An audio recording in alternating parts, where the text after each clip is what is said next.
Good afternoon. This is the Housing Committee. This is room 1060, April 19th, 2017. We're joined by Mr. Koretz and Mr. Harris Dawson. And Don't leave me out. yeah, Mr. Price.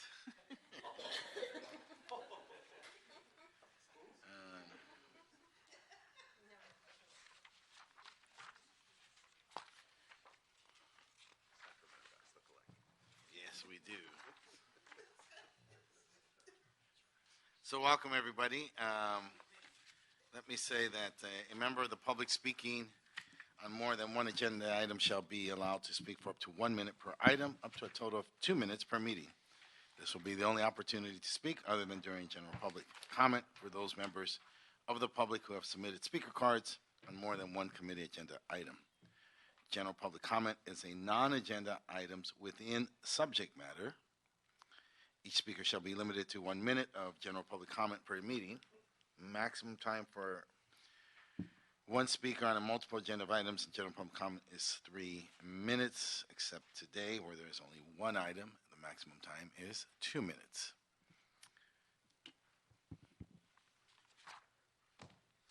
Mr. Chair, item number 1. Or general public comment. General public comment. And multiple.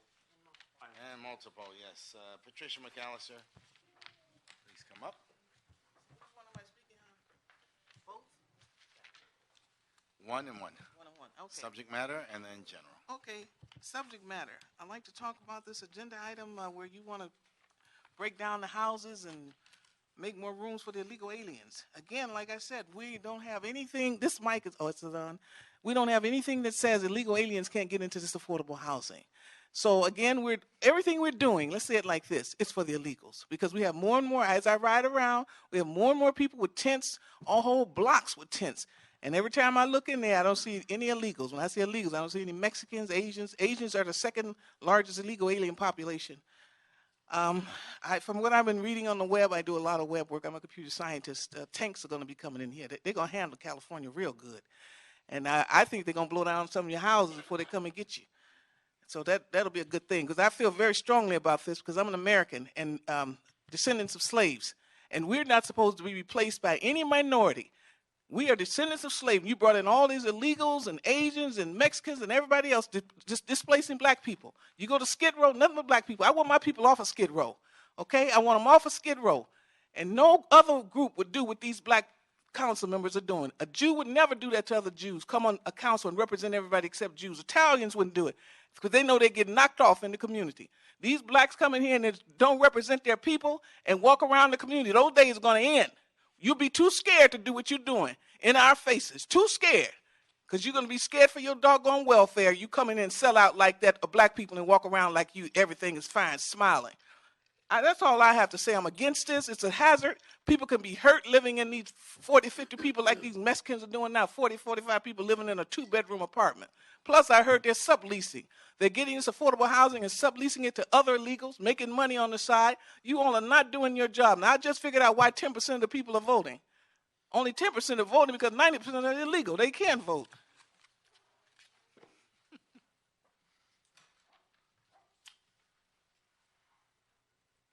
Mr. Herman. You turn your back on me while I'm speaking. That's disrespectful. Mr. President, look at him.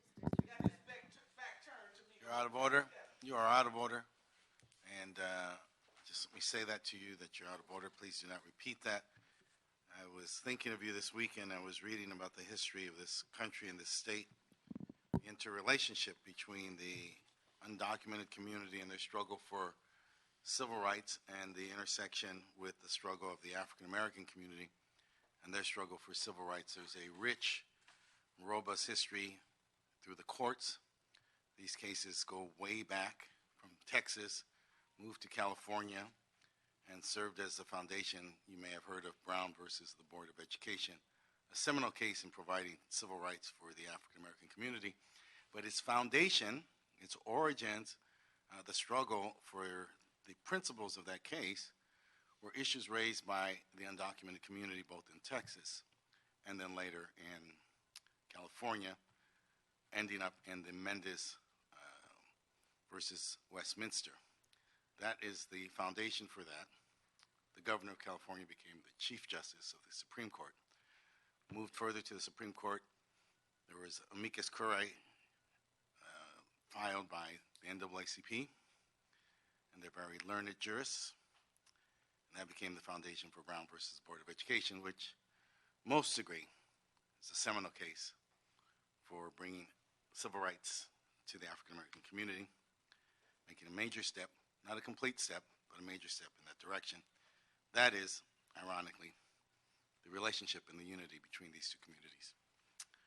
Mr. Herman, you can say something now. So, as an American, on behalf of what Ms. McAllister is saying, I must agree with her.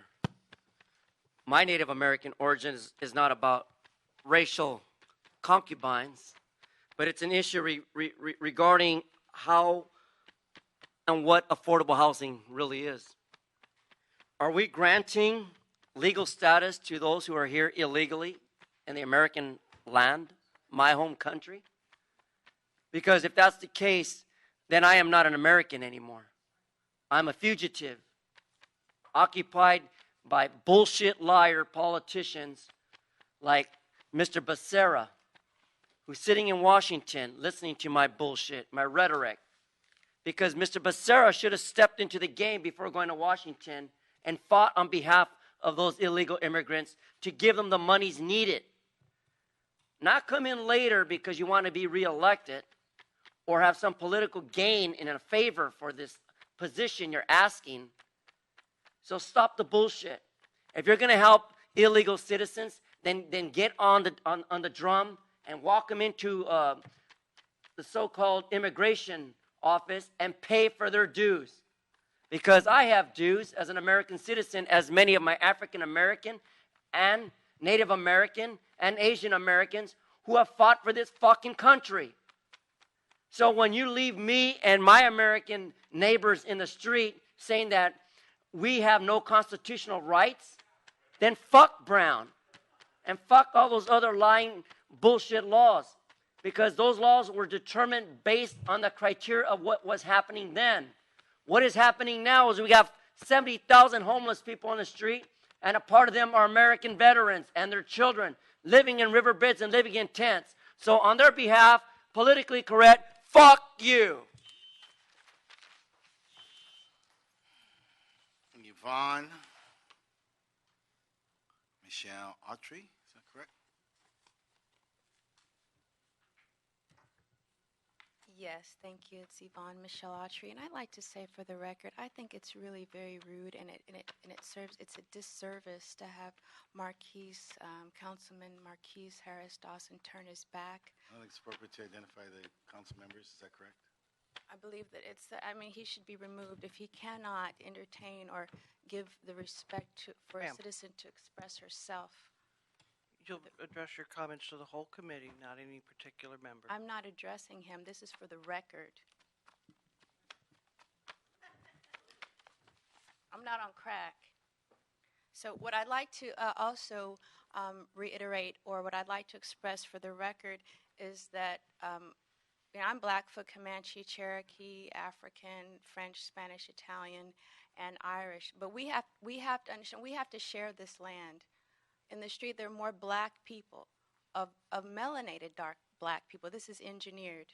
I know the indigenous people were robbed, but I do believe that the predominantly Jewish business owners, real estate developers are using the undocumented citizens because they're cheap slave laborers, and they're being, black people are being replaced by them. It's an issue of money. My family's from Texas. It's full of oil. You don't want black people to get any money, so you're replacing us with the Latin people as a more viable source of laborers, I suppose.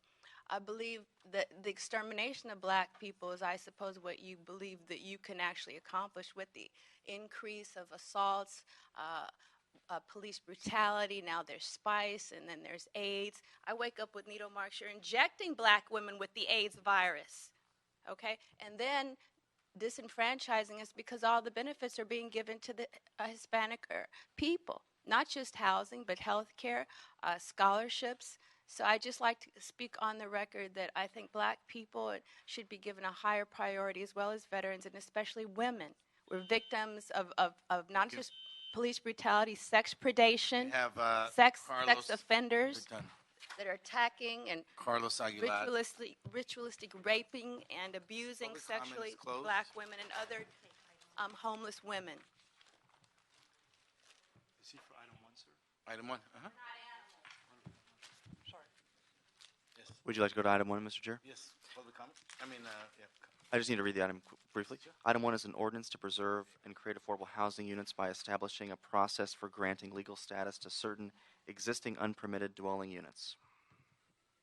Yes. Carlos Aguilar, please.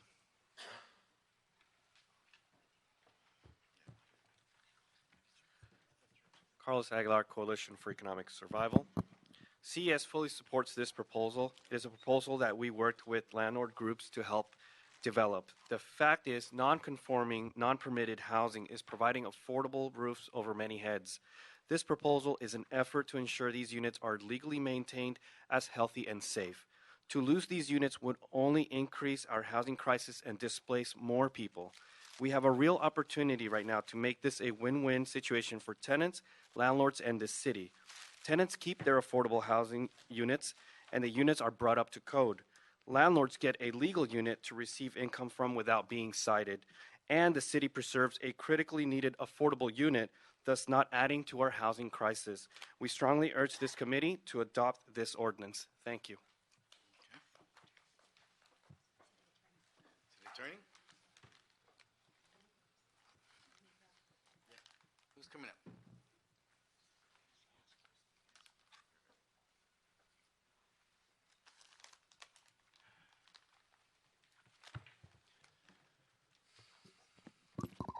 Good afternoon, council members. Welcome. Good afternoon. My name is Matt Gillespie. I'm with the planning department, head up our housing unit there, and we're just bringing back to this unapproved dwelling unit ordinance. It came out of this committee. It's been through the committee several times. It was actually scheduled for final council adoption a number of weeks ago. But a couple, based on Rule 38 letters from other departments, Housing Department and Building and Safety Department, requested some very minor changes to the ordinance. So City Attorney's Office has prepared the amendments. It's contained in the letter. Really technical changes about just sort of the way things are worded and to make sure Building and Safety can interpret. And then probably the bigger issue is the addition of a fee to record a covenant, an affordable housing covenant that the Housing Department takes care of for us. I believe the Housing Department is here and be happy to talk more about that. They wanted to make sure that this ordinance reflects that a fee can be charged to record and monitor the affordable housing unit that's created as a result of this program. That's it.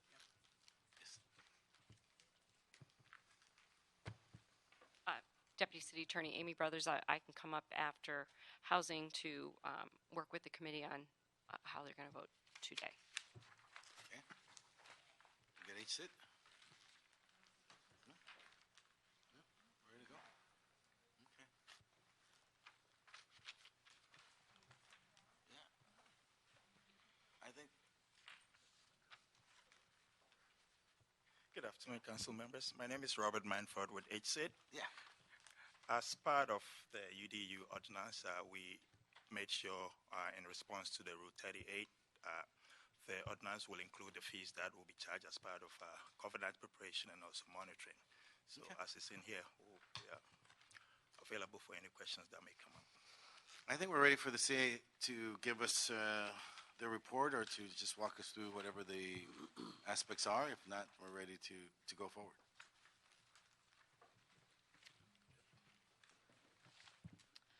Deputy City Attorney Amy Brothers, if this commission is so inclined, we recommend that you approve and recommend that the City Council, based on the whole administrative record, determine that the ordinance is categorically exempt from CEQA, and that you approve and recommend that City Council adopt the proposed ordinance. Great. So, ready for this motion? Also, with addition to approving today's are the April 18th ordinance, you'll want to receive and file the previously submitted ordinance dated April 6th. Yeah, it's part of our motion. So we start with approve the city attorney report, approve the CEQA findings or exemptions, receive and file the report of 4/6/2017, and then approve the 4/18/2017 ordinance. Okay. That is the motion. Second. Thank you, Mr. Harris Dawson. Any objection? See no objection? So will be the order. Okay. Is that it? Any other matters before us? This matter and this meeting is now adjourned. Give that to. Thank you, Sharon. All right. Congratulations. How many units? How many do we get out of this?